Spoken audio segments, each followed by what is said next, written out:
আসসালামু আলাইকুম বন্ধুরা, কেমন আছেন? জীবনের কিছু বাস্তব কথা। এই যান্ত্রিক শহরে বেলা শেষে কেউ কারো পাশে থাকে না।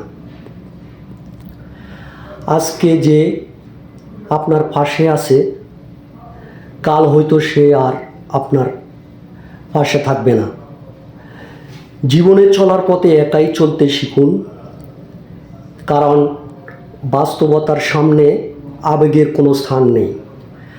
আবেগ ছাড়া মানুষ বাঁচতে পারে না ঠিকই, কিন্তু বাস্তবতার সামনে আবেগ হাস্যকর ব্যাপার। জীবনের কিছু চরম সত্যের মধ্যে একটি হলো মানুষের ভালো মানুষ চায় না। মানুষ চাইবে না আপনি জীবনে ভালো কিছু করুন। সেজন্য ভালো কিছু করে নিজের জীবনকে উন্নত করুন। বাস্তব জীবনে নিয়ে উক্তি একজন মানুষকে সবসময় সন্তুষ্ট রাখা সম্ভব না।